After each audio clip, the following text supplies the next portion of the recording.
Hi there, and welcome on the journey to transform culture. I'm Steve, and I'll be your guide. Well, folks, I hope you're having a fantastic day and an even better week. Today, folks, we're going to talk a little bit about lost causes.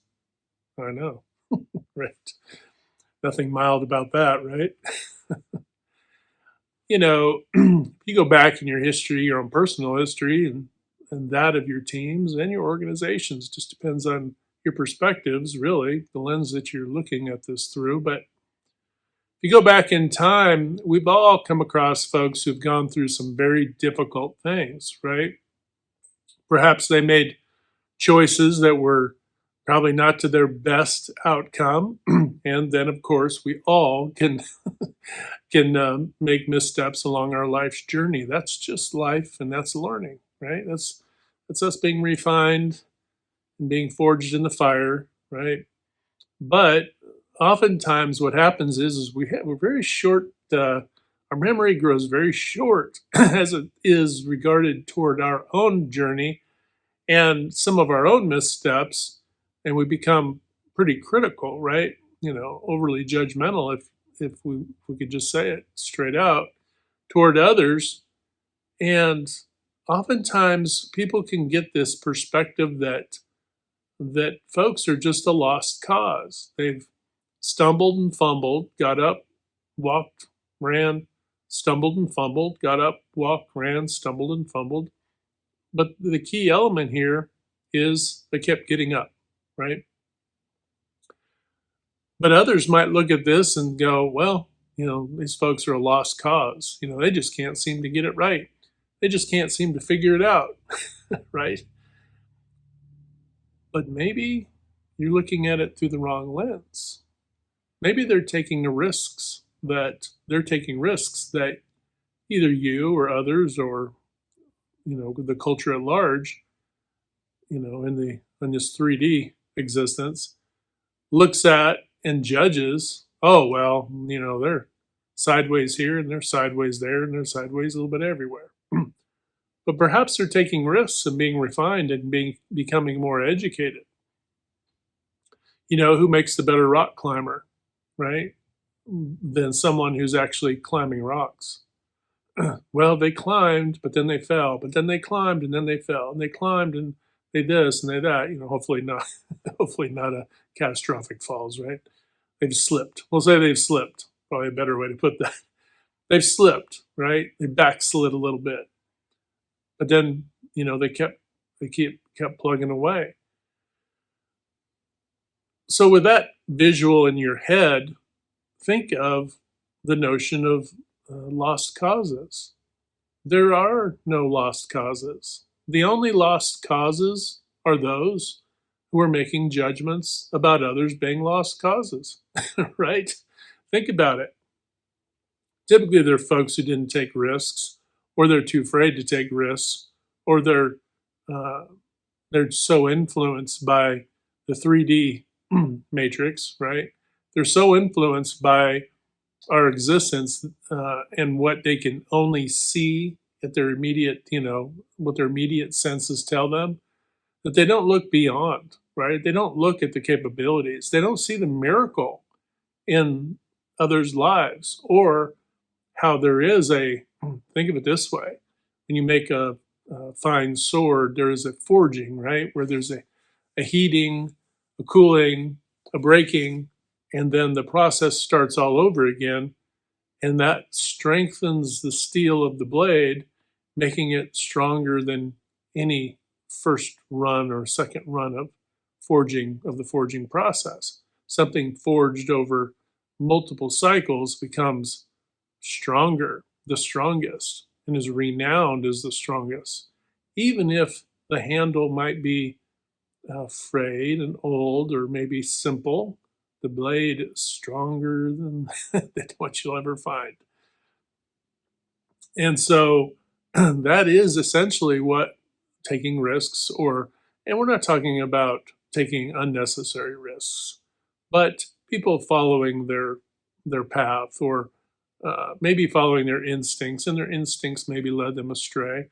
right? And maybe they were supposed to be led astray. Maybe it was set up to be that way, right? We can't know that. We can't know that. And because we can't know that, we can't judge that. I mean, what do you think? Even scripturally, we're told to pray for our enemies. Well, I mean, that's pretty simple, right? To say pray for our enemies, but really, do we have enemies, right? Do we have enemies, or do we just have people that we're not aligned with, right?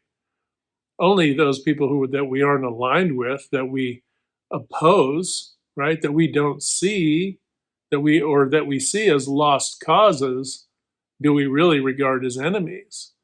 So you have to recheck your notion of enemies. And aren't your enemies opportunities, right? If you're in business, you have an organization and you're doing something and your competitor does something, but they do it a little differently, and then you have your nuances. Isn't that also an opportunity to maybe grow together, right? To put your heads together? Isn't that what collaboration, isn't that what innovation really is, right? It is falling into the notion that there are no lost causes, that there is no lost, hope in a situation. There is no wasted hope, right? It's all for good.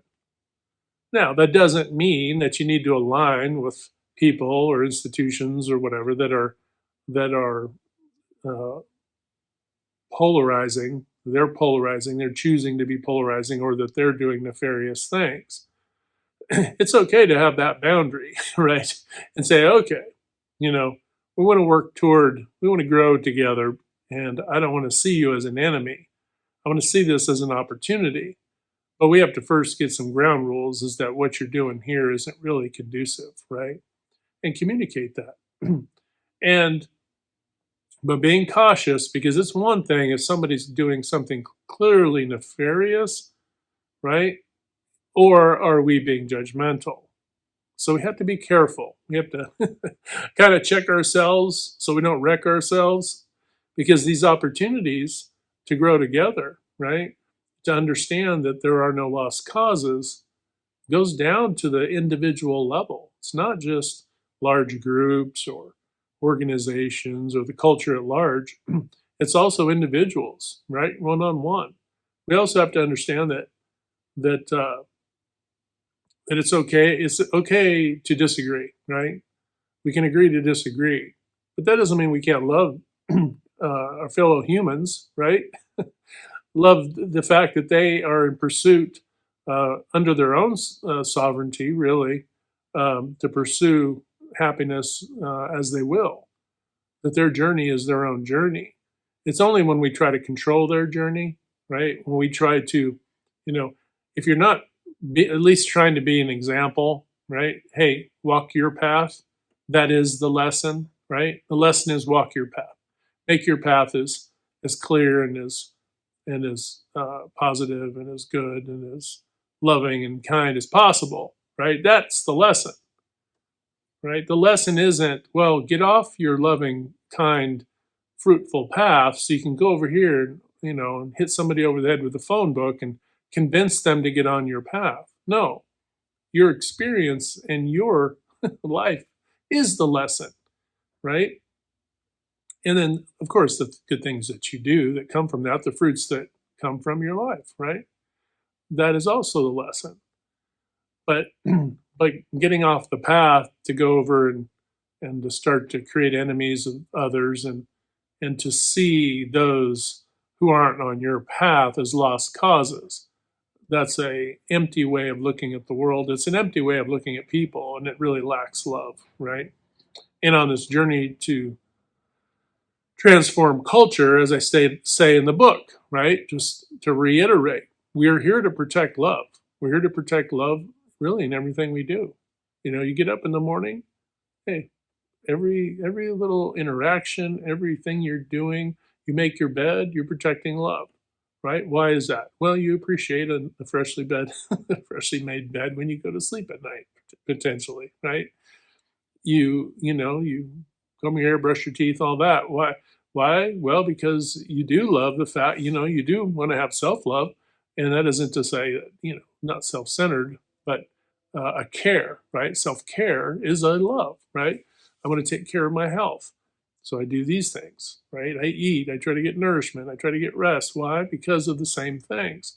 And then try to afford that for others as well, right? In your life, depending on who's around you, right? And what you have going on. But, and even how we converse with one another, how we talk to one another. Are we talking down to one another? Are we challenging one another? Are we being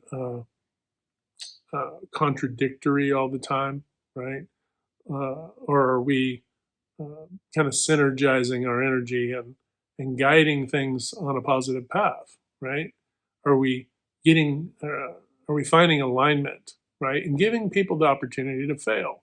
It's another thing is giving people opportunity to fail isn't to say, well, they're lost causes because they failed. No, because for every loss, there's a win, right? There is no team that played any sport ever had zero losses. This just doesn't happen unless you had two games, unless it was a tournament, right? And you went unchecked for 5 or 6 games or so in a row. That can happen, right? The odds might be more in your favor, especially if you're a dominant team, right? But it's rare, very rare. And then that being said, I'll use basketball, for example. If perfection was possible, that would mean that you could play perfect defense. And perfect defense would mean that no other team would score 1 point, right? That would be perfect defense. Okay, great. So you play let's say you pulled that off. Play perfect defense, hold the team to 0 points. Now, look at offense. Let's say you take 100 shots. Probably taking well over 100 shots, but let's say you take 100 shots. Well, you only made, let's say you're amazing and you hit like 54%, 56%, something like that, right? You still didn't have perfect offense. Therefore, the game wasn't perfectly played. And that's the point, folks. A life isn't perfectly lived. A game isn't perfectly played. A life isn't perfectly lived. We may have quarters, right? Just like in sports, where our lives are in the trough. Quarters where we're riding high on the top of the mountain, and so on and so forth, right? There's variance there. What's the difference? The difference is what, obviously for each of us, it's going to be different. Mine is, there's divine love that fuels that. But that fuels that. I still have to act. I still have to take that, right? That's the gas in the tank. I still have to, move the engine. I still have to turn the key. I still have to steer the car of one's life. I have, each of us has to steer our own lives, right? So the thing that prevents us from being lost causes potentially are these things. And then using your own analogies for people, obviously you can use a different analogy if you're talking to a kid who doesn't drive, right? Or others to speak to their situation. But the point is that there is knowing, there is the energy and the love within you to do a thing, and then there's doing the thing, right? Doing the thing. And that really, not doing the thing does make us look like a lost cause. But when we're doing the thing, then we can see, rays of light into the situation. We can see the uptick or the upswing, right? To come out of troughs in one's life and so forth. And the troughs may not be terrible. You may have a pretty peaceful life. You still have troughs. I mean, that's just life. You're going to have good days and you're going to have days that aren't as good. They don't have to be awful. They don't have to be amazing days and terrible days, right? But we go through those seasons too. And then as we go, those may flatten out. Why is that? Because we are learning as we go, right? So even if your surrounding life might seem a little bit like questionable and like, oh my gosh, what's going on in my world? What's your internal? Are you protecting love within yourself, right? Protecting that divine fuel, right? That comes down within you, right? Are you protecting that? And then is that also kind of like a sprinkler? Are you protecting that in others you interact with and do for and support and communicate with? Or are you not, right? Because what good is it if we're not doing anything, right? So part of us also not, falling into the trap of that lost cause, and I wouldn't say don't fear the perception of being a lost cause. If you are in balance and you're at peace with everything, then proceed, right? Irrespective of what others see externally to your world. The 3D means much less than the internal world, right? So it's not about perception so much, but it is to say that if you're trying to uh, help others so that they don't feel like that they're a lost cause, because remember, there are people out there who are still trying to, they think that they're winning in life when they're putting their foot on somebody else's neck. That's not only awful, it's kind of sick, right? But we know it's all over. It's pervasive, this notion and these tactics, right? And they've been institutionalized as well through organizations, cultures, communities, uh, politics, faiths, you name it. There are folks out there who would they think that they're succeeding in life when they're uh, keeping others down. Right? That's sad. That's really a sad commentary, but it exists. But that's all the more reason why we have to communicate to folks at all levels, all ages, that there is no such thing as a lost cause. You may be going through a tough season in life, and it may be a short season, maybe a long season, but there is light, down beyond this particular tunnel, and not to lose hope, and that it's worth picking yourself up and to keep trying, because there will be breakthrough. So there are no lost causes. That's the main message today. If you feel like, oh, I'm just a lost cause because I've had this and that, and life is rough and tough and all the things, right? And there's so many, difficult and austere things out there. There is hope, right? But you got to fill yourself and let that divine love come into you, right? So that you can be moved to follow your life's purpose, right? And if you're not sure, start out with protecting love. Start with one little step and then two steps. How do I protect love for myself, for those people in my circle? What can I do differently? If you're brave enough to own your own toxic nature, maybe you start with that, right? If you have toxic aspects to you, right? You're in conflict with others often. Maybe you have long-standing conflicts with people you once knew, old friends, people in the community, whatever it is. Start to see folks less as an enemy or a competitor, and see them more like a teammate. If you start to see them that way, you'll start to see opportunity where before you saw only a wall, okay? A brick wall that you both are hitting your head up against. You start to see things differently, it'll start to become that way. All right, folks, that's enough for today. Hope you have a fantastic day. Remember, hit that good green domino 3 to 5 times a day to uplift, motivate, inspire, and just encourage other people. And when we do this, not only are we helping to transform culture, that ripple effect that goes outward also comes back to us, transforms us as well by rippling back right at us. And that's good. Never forget that. All right, folks, hit like, share, and subscribe. And until next time, we'll talk to you later.